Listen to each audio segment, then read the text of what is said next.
You have a choice between doing a lantern or a lampshade for your last project. You have 6 weeks to do this. And so if it's a little bit more complicated, you have a little bit more time. So I'll explain the pros and the cons of doing either, and then also how to plan and draw the patterns. For the lantern, 6 panels. For the lampshade, 6 panels.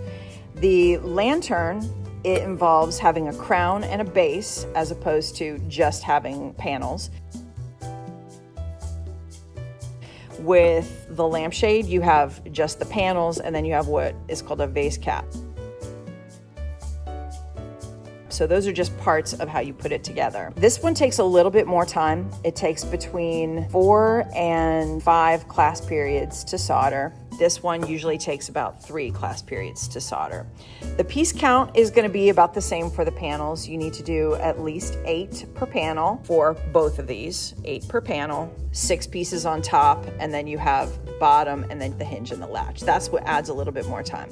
But the only thing that's extra about this, you need to put it together as a lampshade, and that involves a bulb clip. You get them for about $6 outside of my classroom, but I sell them for $2.50. And then you can get your own base. So the base you can get at Walmart and Goodwill and Target and things like that. It can be like as little as $5. Sometimes it can be a lot more.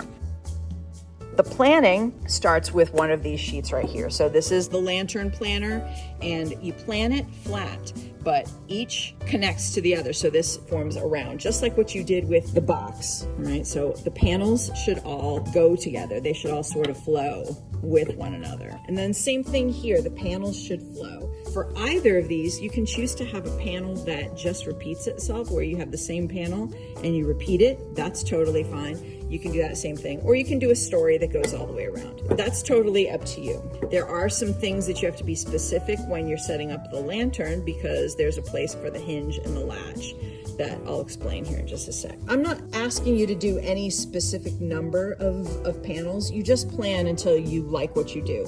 The only thing that you don't want to do on any of these planners, you don't want to have a break line that goes all the way across anywhere, because you're going to be soldering these panels individually and you don't want them to be unstable. So you don't want to have anything that goes all the way across or all the way down. So you have to keep it sturdy in that way.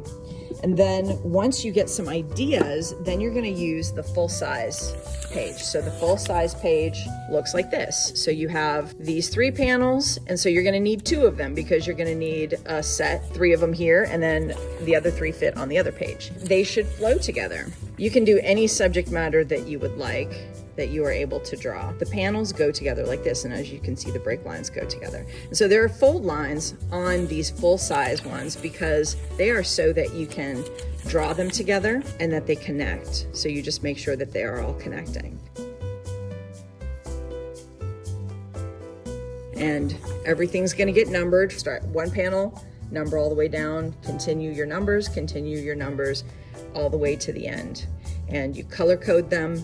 Once you have the pattern drawn, I will make a copy, and then that's what you'll have. For the lantern, this is what the pattern looks like. So the pattern, this is just the way it fits on the page. So you can cut here, because this is how it's going to look when you're planning. So this is somebody who planned 3 complete lantern patterns here. Once he was done, he planned it out this way. So this is what it looks like. So this is how it connects.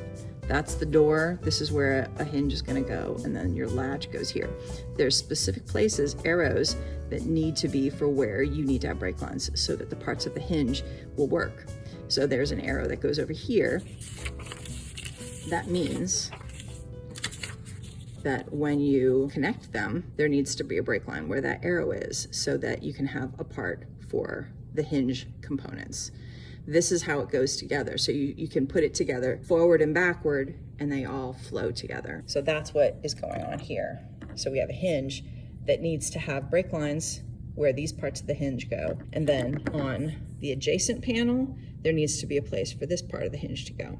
So that's what that means. You can start planning using these planner parts here, and then you can grab the pattern sheets. Those are in adjacent folders, and those are always located over here in lantern planner, lantern pattern, lampshade planner, lampshade pattern.